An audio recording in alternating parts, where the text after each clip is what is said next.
Hello student, welcome back my new video. तो student, जिन जिन बच्चों का 1 मार्च को कितना 1 मार्च को गणित का पेपर है, यानी कि कल आप लोग को मैथ का पेपर है ना, तो ये वीडियो आप लोगों के लिए काफ़ी महत्वपूर्ण होने वाला है, क्योंकि मैं आप लोग को इस वीडियो में बताने वाला हूँ कि गणित की पेपर में तो गणित की कॉपी को कैसे लिखोगे कि आप लोग को एक भी नंबर ना कटे और क्या क्या गलती आप लोग को नहीं करना है।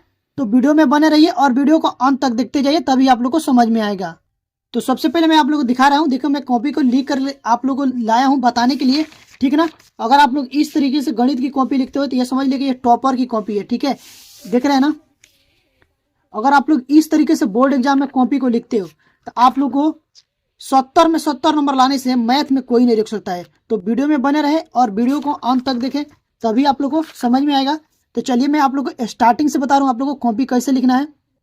तो यहाँ से देखिए स्टूडेंट, आप लोग को जो कॉपी मिलेगा या फिर इस तरह से मिल सकता है, और या फिर नए फॉर्मेट अभी कॉपी आ रहा है तो आप लोगों को दिखेगा ऐसा, और उसमें यही दिया रहेगा, पहले दिया रहेगा परीक्षार्थी का अनुक्रमांक अंकों में लिखना है और परीक्षार्थी का अनुक्रमांक शब्दों में लिखना है। तो अभी जो इस साल कॉपी आ रही है थोड़ा अलग वैरायटीज आ रही है, तो ये बीच में दे रहा है कि यहाँ पर अनुक्रमांक लिखना है, यहाँ पर शब्दों में और यहाँ पर अंकों में। तो लेकिन वो यही लिखा रहेगा कि परीक्षार्थी का अनुक्रमांक अंकों में और परीक्षार्थी का अनुक्रमांक शब्दों में, यही लिखा रहेगा। बाकी आप लोग को विषय, प्रश्न पत्र, अंकित संकेतांक, ठीक है ना, ये सब कुछ सेम रहेगा, ठीक है। तो मैं आप लोग को यह भरना बताऊंगा। अगर आप लोग इसको भरना सीख जाते हैं तो आप लोग को बोर्ड एग्जाम में एक भी गलती नहीं होगा। और स्टूडेंट, मैथ की कॉपी को कैसे भरते हैं वो आप लोग को यहाँ पर सीखने को मिलेगा।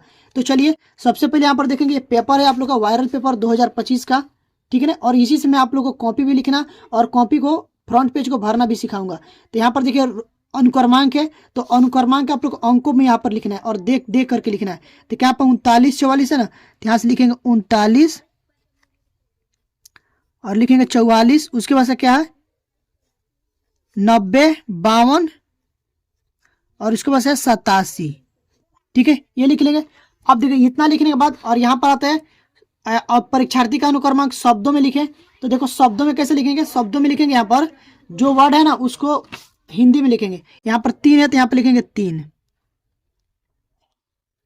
कॉमा डालेंगे, उसके बाद से क्या है 9, तो यहाँ से लिखेंगे 9, फिर कॉमा डालेंगे, उसके बाद से 4, तो 4 लिखेंगे, फिर कॉमा डालेंगे, फिर है 4, फिर आप लोग को 4 लिखना है, कॉमा डालना है, उसके बाद से क्या है 9, तो यहाँ से लिखेंगे 9, उसके बाद से क्या है 0, तो यहाँ से लिखेंगे 0,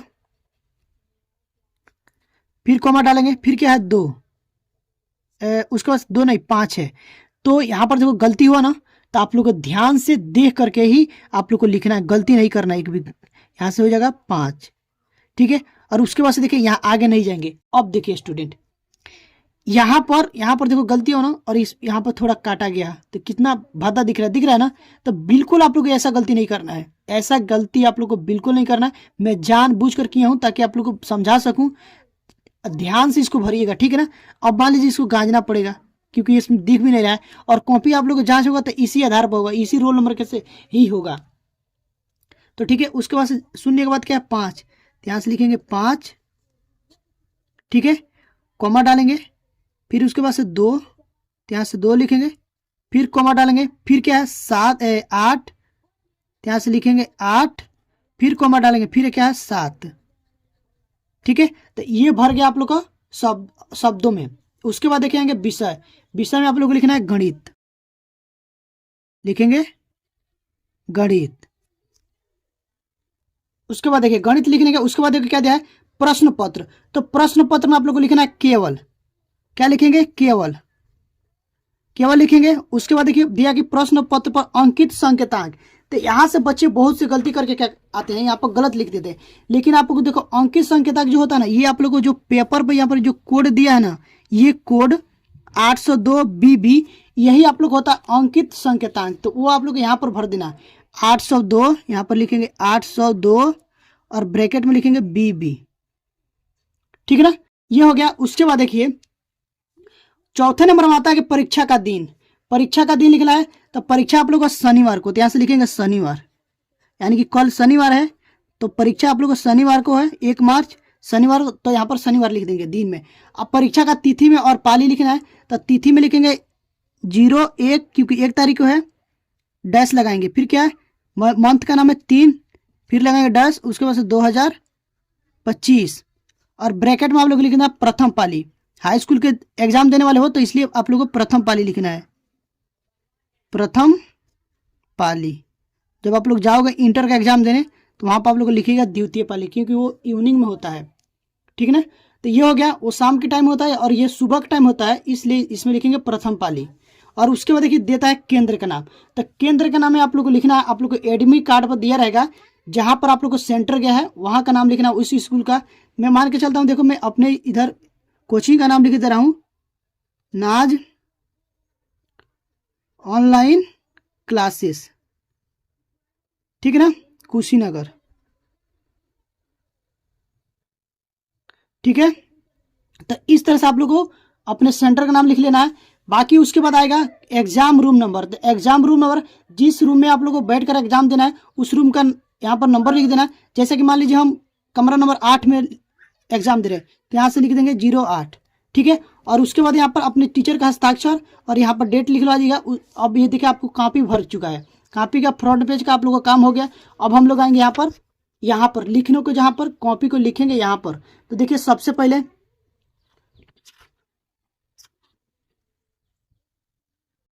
तो स्टूडेंट यहाँ पर देखिए, यहाँ पर आप लोगों को दिया है खंड ब, क्योंकि खंड अ में आप लोग को 20 बहुविकल्पीय प्रश्न आएंगे जिसका उत्तर आप लोग को ओएमआर पर भरना होगा, इस पर नहीं। तो इसलिए खंड ब से स्टार्ट करेंगे। और ये देखो खंड ब का वर्णनात्मक प्रश्न है, ठीक है ना। तो यहाँ पर आप लोग को डाल देना है खंड ब और ब्लैक पेन से वर्णनात्मक प्रश्न और इसको ब्रैकेट में बंद कर लेना है इस तरह से, ठीक है। इतना लिख लेंगे। और उसके बाद देखिए यहाँ पर दिया है 21 नंबर प्रश्न की सभी भाग हल कीजिए, ठीक है ना, सभी भाग हल कीजिए। तो मैं आप लोग यहाँ पर देखिए 2 नंबर वाले प्रश्न हैं, बाकी यहाँ पर देखिए यहाँ से 4 नंबर वाले प्रश्न स्टार्ट होते हैं। तो पिछले वीडियो में आप लोग को 2 नंबर वाले प्रश्न को बताया हूँ कॉपी लिखने का। और यहाँ से देखिए एक आप लोग आएगा यहाँ से 22 नंबर प्रश्न, देख रहे हैं ना, 22 नंबर प्रश्न दिया कि किन्हीं 5 भागों को हल कीजिए। और इसमें 6 प्रश्न रहेंगे और इसमें से आप लोग सिर्फ 5 को ही करना है। और अगर इसको करते हैं तो आप लोग के लिए कितना नंबर मिलेंगे, 4 नंबर। देख रहे हैं ना यहाँ पर 4 नंबर। तो देखिए यहाँ पर पहला जो प्रश्न दिया है 22 का क, 2 ऐसे क्रमागत विषम धनात्मक पूर्णांक ज्ञात कीजिए जिनके वर्गों का योग 290 हो। तो देखो इसको कैसे आप लोगों को कॉपी पर लिखना और इसको कैसे हल करना है वो देख लीजिए यहाँ पर। तो सबसे पहले देखिए यहाँ पर हम लिखेंगे प्रश्न उत्तर संख्या ब्लैक पेन से। 22 का क कर रहे हैं तो 22 का क कर लेंगे, लिख देंगे। और नीचे आप लोग को 2 लाइन यहाँ पर लाइनिंग अंडरलाइन कर देना है, ठीक है। उसके बाद देखिए अगर आप लोग चाहते हो यहाँ पर तो ऐसे करके ऐसे भी कर सकते हैं, ठीक है ना, इतना भी कर सकते हैं। उसके बाद देखिए यहाँ पर लिखेंगे हल, यहाँ से लिखेंगे एक लाइन यहाँ पर छोड़ना है। देखो लाइनिंग का भी आप लोगों को ध्यान में रखना है, एक लाइन छोड़ना है। और हल लिखकर, हल लिखने के बाद यहाँ से स्टार्ट मत करिएगा, यहाँ से लिखना स्टार्ट करिएगा। तो देखिए प्रॉपर तरीके से आप लोगों को लिखना है। जो प्रश्न में दिया था ना कि क्या ज्ञात करने के लिए दिया था, यहाँ पर देखिए प्रश्न में बोला है कि ऐसे 2 क्रमागत धनात्मक पूर्णांक ज्ञात कीजिए जिनके वर्गों का योग 290 हो। तो जो ज्ञात करना उसको हम लोग मान लेंगे। तो यहाँ पर देखिए माने हैं, तो माने तो क्या मानेंगे, माना पहला क्रमागत विषम धनात्मक पूर्णांक बराबर x तथा दूसरा क्रमागत विषम धनात्मक पूर्णांक बराबर x + 2 है, इतना लिख लेंगे। उसके बाद लिखेंगे प्रश्नानुसार। तो प्रश्नानुसार में देखो क्या बोला है, तो देखो प्रश्न में बोला है कि ऐसे 2 क्रमागत विषम धनात्मक पूर्णांक ज्ञात कीजिए जिनके वर्गों का योग 290, यानी कि जो क्रमागत धनात्मक पूर्णांक है ना उसको वर्ग करके जब जोड़ेंगे ना तो 290 मिलेगा। तो वही चीज यहाँ पर हम लोग लिख लेंगे। तो ये पहला है आप लोग का क्रमागत संख्या और ये दूसरा है, इसका वर्ग करके जब जोड़ते हैं तो 290 मिलता है। और इसको और स्टूडेंट इसको हल करते जाएंगे और ऐसा आप लोग को लगाते जाना है, ठीक है ना। और इसी तरह से आप लोग को प्रॉपर तरीके से देखो हल करते जाएंगे। और जहां पर भी देखो यहाँ पर एक लाइन आप लोग को छोड़ करके लिखना है। कॉपी जब आप लोग मैथ का लिखिएगा तो एक लाइन छोड़ कर लिखिएगा और साफ साफ थोड़ा बड़ा बड़ा लिखिएगा, ठीक है ना, ज्यादा छोटा भी और ज्यादा बड़ा भी नहीं लिखिएगा, साफ साफ लिखिएगा, एग्जामिनर को समझ में आ जाए और अच्छे से दिखे कॉपी। खासकर पहला जो आप लोग को पन्ना भरना है ना, पहला और दूसरा, इतना अच्छे तरीके से लिखना है ना कि ताकि एकदम साफ साफ दिखे, कहीं भी कट पीट ना हो, ताकि एग्जामिनर पर अच्छा इंप्रेशन पड़े और एग्जामिनर आप लोग को अच्छा नंबर दे पाए। एक बात आप लोग सुने होंगे कि first impression is a last impression. तो पहला इंप्रेशन जो आप लोग को डालना है ना वो अच्छा इंप्रेशन डालना है, ठीक है, तो ये हो जाएगा। उसके बाद देखिए इसको हल करते आएंगे। अब देखो हमने लिखेंगे यहाँ पर 2 से भाग किए है ना दोनों पक्षों में, तो उसको लिख दिए हैं कि दोनों पक्षों में 2 से भाग देने पर, ठीक है। और उसके बाद फिर से एक लाइन छोड़े और इसको हल करते करते आए हैं। तो यहाँ से देखिए ये खत्म, अभी सवाल को पूरा नहीं हुआ है लेकिन पन्ना खत्म हो गया। यहाँ पर पन्ना खत्म हो गया ना, तो इस लाइन पर नहीं लिखेंगे, यहाँ से आ जाएंगे साइड में और उसके बाद यहाँ पर लिखेंगे पीटीओ। पीटीओ का मतलब होगा प्लीज टर्न ओवर, यानी कि आप लोग एग्जामिनर को बोल रहे हैं कि प्लीज आप पन्ने को पलटिए, ठीक है। तो वो पन्ना एग्जामिनर पलटेगा तो आप लोग इधर देखेगा कि बच्चे ने इधर भी लिखा है। तो यहाँ से आएंगे और यहाँ से जब आप लोग लिखना स्टार्ट कीजिएगा ना, तो जो यहाँ पर लिखे हैं ना वही यहाँ पर लिख लीजिएगा। यहाँ पर जो लिखे हैं ना वो यहाँ पर लिख लीजिएगा पहले, उसके बाद हल करिएगा आगे का। पहले इसको लिख लीजिएगा x² + 2x - 143 = 0। तो वो यहाँ पर हम लिख लेंगे, यहाँ पर देखो x² + 2x - 143 = 0। तो ये लिख लेना और उसके बाद प्रॉपर तरीके से हल करते आएंगे यहाँ पर। तब देखिए एक बार हम लोग x + 13 को 0 के बराबर रखेंगे और x - 11 को 0 के बराबर रखेंगे। तो यहाँ पर एक जो x का मान आएगा वो धनात्मक आएगा और यहाँ पर ऋणात्मक आएगा, जो कि ये धनात्मक पूर्णांक बोला है इसलिए हम लोग लिख देंगे यहाँ पर धनात्मक पूर्णांक लेने पर। तो धनात्मक पूर्णांक जो है x बराबर 11 है तो 11 ले लेंगे। तो जो आप लोग को पहला आ गया वो 11 आ गया, दूसरा क्या आएगा x + 2। तो x का मान कितना है 11 + 2 = 13 आ जाएगा। तो वो चीज को आप लोग ब्लैक में से यहाँ पर लिखना है। यहाँ पर लिखेंगे अतः 2 क्रमागत विषम धनात्मक पूर्णांक x बराबर 11 तथा x + 2 यानी कि 11 + 2 = 13 है। तो इस ऐसे लिख करके आप लोग को यहाँ पर आंसर भी लिख देना है, आंसर छोड़ना नहीं है, ठीक है ना।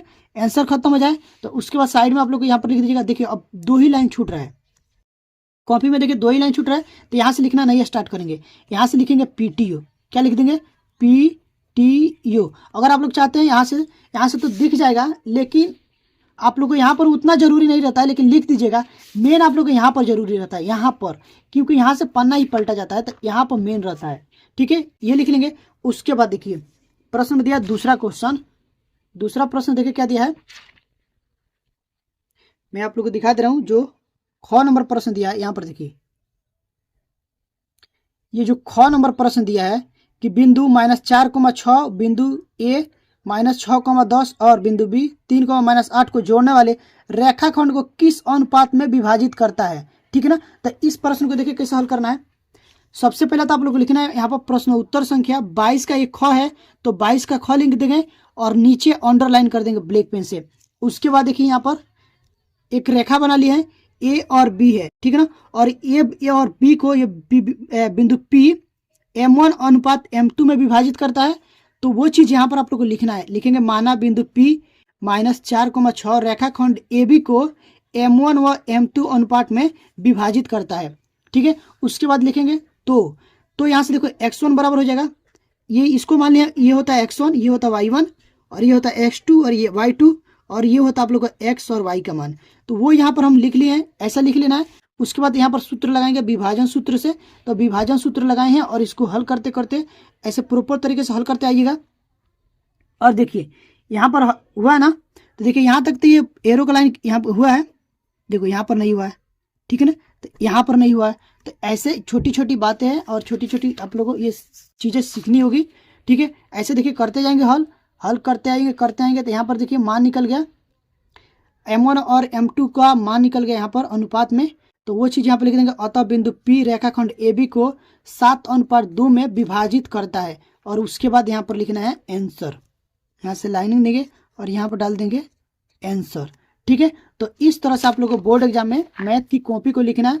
अगर आप लोगों को ये कॉपी लिखना समझ में आ गया है, ठीक है, और आप लोगों को वीडियो यूजफुल लगा है तो प्लीज़ वीडियो को लाइक करिएगा। और हमारे चैनल पर पहली बार विजिट किए हैं तो चैनल को सब्सक्राइब करके बेल आइकन को प्रेस कर दीजिएगा, ताकि जो भी वीडियो डालूं वो सबसे पहले आप लोग के पास पहुंचे और आप लोग तैयारी अच्छे से हो पाए।